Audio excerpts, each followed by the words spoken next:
Assalamualaikum warahmatullahi wabarakatuh. Kembali lagi di vlog aku, yaitu Lailatul Badriyah. Di sini aku akan menjelaskan tentang apa itu yang namanya biolistrik. Apa sih itu biolistrik itu? Ruang lingkupnya gimana? Pengertiannya gimana? Pasti kalian semua bertanya-tanya apa sih biolistrik itu, soalnya memang nggak terlalu familiar apa itu namanya biolistrik. Nah, mari kita bahas tentang pengertian biolistrik. Biolistrik adalah daya listrik hidup yang terdiri dari pancaran elektron-elektron yang keluar dari setiap titik tubuh atau titik energi dan muncul akibat adanya rangsangan penginderaan. Biolistrik merupakan energi yang dimiliki setiap manusia yang bersumber dari ATP atau adenosine trifosfat, di mana ATP ini dihasilkan oleh salah satu energi yang bernama mitokondria melalui proses respirasi sel. Biolistrik juga merupakan fenomena sel. Sel-sel mampu menghasilkan potensial listrik yang merupakan lapisan tipis muatan positif pada permukaan luar dan lapisan tipis muatan negatif pada permukaan dalam bidang atau bidang batas atau membran. Untuk selanjutnya, kita akan membahas tentang macam-macam gelombang. Untuk yang pertama, macam-macam gelombang menurut arah perambatannya, yaitu ada dua. Ada gelombang transversal dan gelombang longitudinal. Dan untuk yang kedua, menurut media rambatnya, yaitu gelombang mekanik dan gelombang elektromagnetik. Dan untuk yang ketiga, yaitu menurut amplitudonya, yaitu gelombang diam atau berdiri dan gelombang berjalan.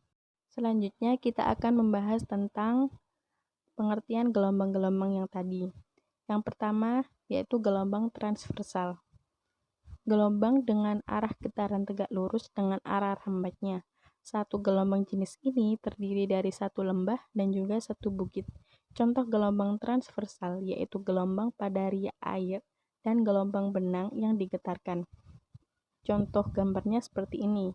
Jadi dia terdiri dari satu bukit di atas itu warna biru dan satu lembah yang ada di bawah dan dilanjutkan lagi seperti itu. Untuk selanjutnya yaitu ada gelombang longitudinal. Gelombang longitudinal adalah gelombang yang mempunyai arah perambatan yang berhimpitan dengan arah getarannya di setiap bagian yang ada. Gelombang ini berupa rapatan dan renggangan, misalnya gelombang pada selingki atau bekas yang ditarik lalu dilepas. Contoh lain dari gelombang longitudinal yaitu gelombang bunyi. Untuk gambarnya seperti ini. Jadi terdiri dari rapatan dan juga regangan. Rapatan yaitu dia rapat dan regangan dia agak menjauh, seperti itu. Dan untuk yang ketiga yaitu ada gelombang mekanik. Gelombang mekanik adalah gelombang yang membutuhkan medium. Mediumnya bisa berupa padatan, gas, atau cairan. Contoh medium yaitu tali, air, selingki, atau udara. Fungsi medium itu sendiri yaitu untuk menyalurkan energi supaya proses penjalanan gelombang bisa berjalan. Contoh dari gelombang mekanik yaitu gelombang bunyi. Contoh lainnya yaitu gelombang ombak yang ada di pantai. Tanpa air maka tak bisa muncul sebagai gelombang. Contoh gambarnya seperti ini. Jadi ada medianya. Untuk selanjutnya yaitu gelombang elektromagnetik. Gelombang elektromagnetik adalah gelombang yang tidak membutuhkan adanya medium atau merambat. Contoh paling mudah yaitu gelombang cahaya. Misalnya cahaya matahari tanpa medium apapun ia tetap sampai ke bumi. Jadi kalau kebalikan dengan gelombang mekanik. Contoh dari gelombang elektromagnetik yaitu ini gambarnya. Yaitu sinar matahari yang langsung menyinari bumi tanpa ada media apapun. Terus selanjutnya ada gelombang diam atau berdiri. Gelombang diam atau berdiri disebut juga dengan gelombang stasioner atau gelombang tegak. Jenis gelombang ini mempunyai amplitudo yang berubah-ubah. Contoh gelombang jenis ini yaitu senar pada gitar yang dipetik.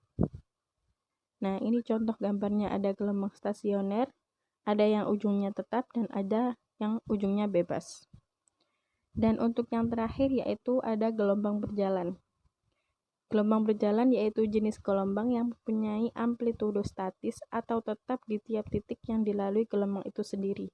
Contohnya yaitu gelombang yang ada pada tali. Jadi tetap pada medianya tersebut. Nah, seperti ini gambarnya. Untuk selanjutnya, saya akan membahas tentang alat-alat kesehatan yang untuk mendiagnosis penyakit-penyakit dalam. Untuk yang pertama ada EMG, ada EKG, ada EGG, ada ENG, ada ERG, ada EOG, dan yang terakhir ada EEG. Kita akan membahas tentang pengertian ini semua, kepanjangannya, terus fungsinya gimana-gimana. Untuk yang pertama, kita akan membahas tentang EMG atau elektromiografi. Pengertian dari elektromiografi atau EMG adalah teknik yang digunakan untuk mengevaluasi fungsi saraf dan otot dengan cara merekam aktivitas listrik yang dihasilkan oleh otot rangka. Cara penggunaannya yaitu elektromiograf memasukkan elektroda pin atau jarum halus yang melalui kulit dan ke dalam jaringan otot. Kemudian aktivitas listrik otot direkam pada komputer. Hasil tes ini memungkinkan ahli saraf mendiagnosis setiap aktivitas otot atau saraf yang abnormal. Fungsi dari EMG ini yaitu merekam gelombang potensial yang ditimbulkan baik oleh otot maupun saraf. Untuk selanjutnya yaitu contoh alat EMG.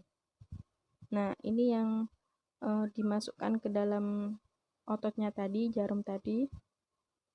Terus yang ini untuk komputernya yaitu memonitor dari yang jarum yang dimasukkan tadi. Untuk yang kedua yaitu kita akan membahas tentang EKG atau elektrokardiogram. Elektrokardiogram atau EKG adalah grafik hasil catatan potensial listrik yang dihasilkan oleh denyut jantung untuk membantu dokter dalam menentukan diagnosis atau merupakan suatu proses untuk merekam aktivitas listrik jantung pada kertas grafik yang bergerak. Fungsi dari EKG ini yaitu mendeteksi adanya ritme jantung yang tidak normal yang dapat menyebabkan terbentuknya gumpalan darah di pembuluh darah. Mendeteksi adanya kelainan jantung seperti serangan jantung, aritmia, sumbatan arteri koroner, kerusakan otot jantung, pembesaran jantung, dan peradangan pada lapisan pelindung jantung. Ini namanya EKG yaitu elektrokardiogram. Kardio itu kata lainnya dari sistem peredaran darah. Jadi dia berfungsi untuk mendeteksi adanya ritme jantung. Dan untuk alatnya yaitu alat EKG yaitu seperti ini. Ya memang kita semua mungkin nggak ada yang sampai tahu alat EKG ini itu apa. Jadi ini cuma sekilas aja kalian biar semuanya tahu alat EKG itu seperti ini. Untuk selanjutnya yaitu ada EGG, elektrogastrogram.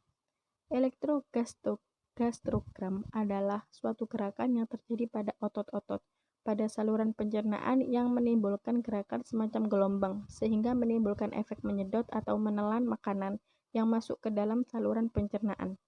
Fungsi dari elektrogastrogram yaitu berfungsi untuk membantu penyembuhan dispepsia atau MAH dan elektrogastrogram bagi penderita gastroparesis yaitu berfungsi untuk memperbaiki aktivitas mioelektrik pada lambung. Untuk cara penggunaannya yaitu elektroda yang ditempelkan pada bagian atas perut memonitor aktivitas listrik yang dihasilkan oleh otot lambung.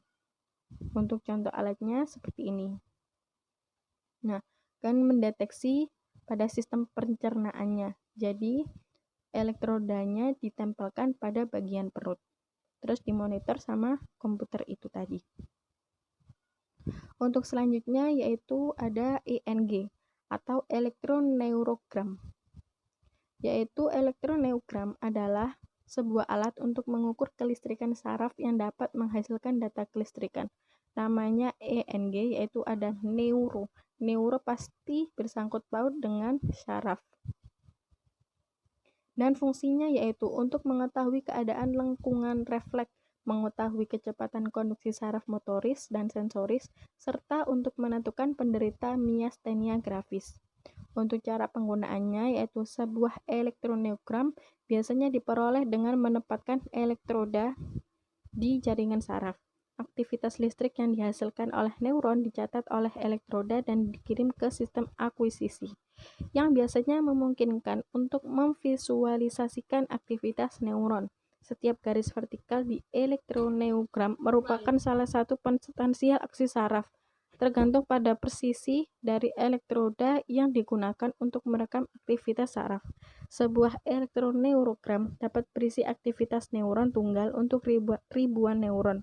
Para peneliti menyesuaikan presisi elektroda mereka untuk baik fokus pada aktivitas neuron tunggal atau aktivitas umum sekelompok neuron. Kedua strategi memiliki keuntungan mereka.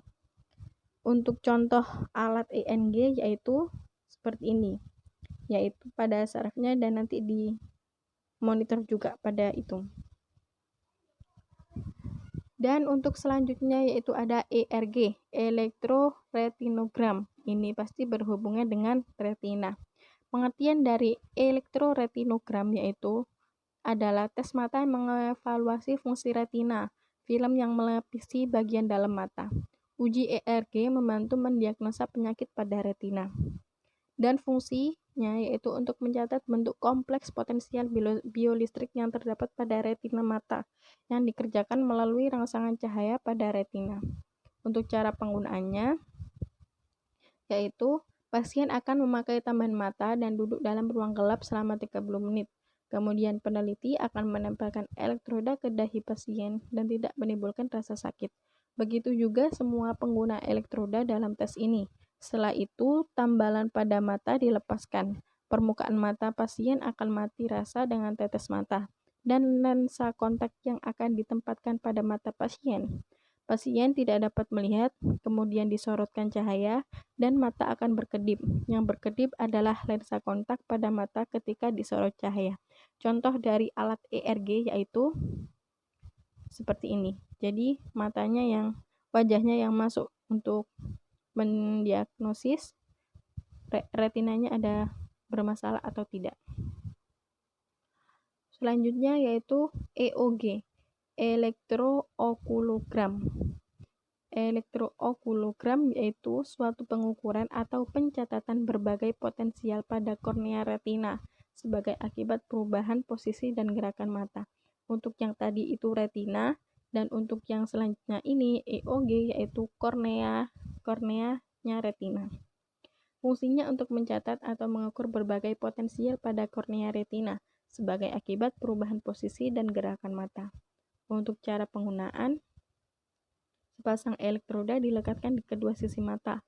Potensial EOG didefinisikan sebagai 0 untuk mata yang melihat lurus ke depan titik rujukan 0. EOG memberikan informasi tentang orientasi mata. Selain itu, kecepatan angular dan percepatan angularnya juga dapat ditentukan. Elektrookulografi lebih banyak digunakan untuk penelitian. Telah dilakukan banyak studi EOG untuk menentukan efek obat pada gerakan mata sewaktu tidur, dan sewaktu mencari sesuatu dengan mata. Salah satu penerapan klinisnya adalah pemeriksaan gerakan mata sewaktu nystagmus, suatu kondisi yang berkaitan dengan gerakan-gerakan kecil pada mata. Sinyal EOG bergantung pada otot mata dan sistem vestibular atau keseimbangan. Untuk selanjutnya ada, ini contohnya alat EOG. Nah, itu ditempelkan pada daerah dekat mata sama daerah dahi dan dimonitor oleh komputer.